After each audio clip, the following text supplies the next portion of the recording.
যে মাটি থেকে এককালে নুরুল দিন জেগে ওঠার ডাক দিয়েছিলেন, সেখান থেকেই নতুন বাংলাদেশের উত্তরণ ঘটিয়েছেন আবু সাইদ। কোটা সংস্কার আন্দোলন চলাকালে প্রথম শহীদ তিনি। তাকে বলা হচ্ছে আন্দোলন আর দ্রোহ কাব্যের রচয়িতা।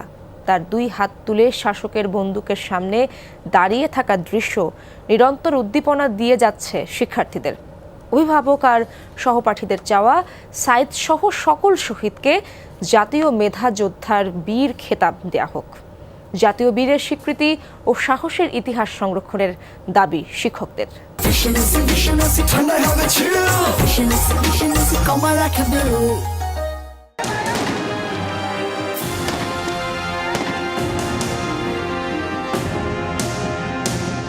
নিঃশেষে প্রাণ যে করিবে দান, ক্ষয় নাই তার ক্ষয় নাই। বিক্ষোভের মুখে সবাই যখন পিছু হটল, নির্ভীক আবু সাইদ বুলেটের কাছে বুক পেতে দিয়ে যেন বিশ্ববাসীকে জানিয়ে দিলেন কবির অমর বাণী। দেহ ঝাঁঝরা হলেও প্রাণের বিচ্ছুরণ ঘটালেন দেশ জুড়ে। গণমাধ্যমের কল্যাণে এই ছবি ছড়িয়ে পড়লে জেগে ওঠে বিশ্ববিবেক। বিপ্লবের প্রতীক হয়ে ওঠেন একজন আবু সাইদ। মৃত্যুর এই ঘটনায় কোটা বিক্ষোভ রূপ নেয় বৈষম্য বিরোধী ও এক দফার আন্দোলনে।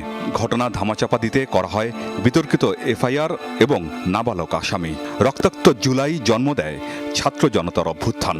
৫ আগস্ট গণ অভ্যুত্থানের মুখে পদত্যাগ করতে বাধ্য হয় সরকার। জন্ম হয় আরেক বাংলাদেশের।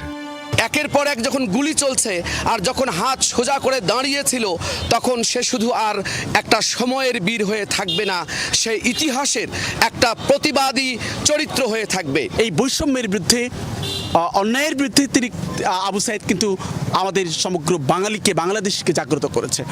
সহযোদ্ধা, সহপাঠী আর সমন্বয়কদের মাঝে নতুন স্পৃহা জাগিয়েছেন সাইদ।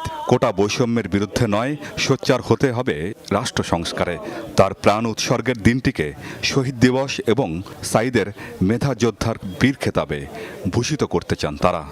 মেধা যোদ্ধার লিস্ট থাকবে এবং আবু সাইদকে অবশ্যই সেখানে বীর খেতাব একটা যুক্ত করতে হবে। এই দাবিগুলো আমাদের অবশ্যই সরকারের কাছে থাকবে। আবু সাইদের শহীদের দিনটিকে এই ২৪-এর গণ অভ্যুত্থানের একটি দিবস হিসাবে যেন পালন করা হয়। যত ধরনের অন্যায় এখনো নেমে আসবে, ছাত্ররা কিন্তু বারবার এই আবু সাইদের মতো তারা কিন্তু প্রাণটা দিবে। পরিবারও চান সাইদের আত্মত্যাগের মর্যাদা রক্ষা করুক রাষ্ট্র। একই দাবি শিক্ষার্থী আর অভিভাবকদের।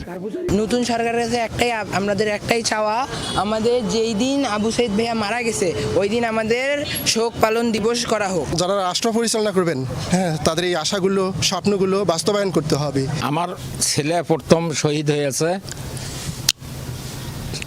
বীর হিসেবে বীরের মর্যাদা যেন সরকার দেয়।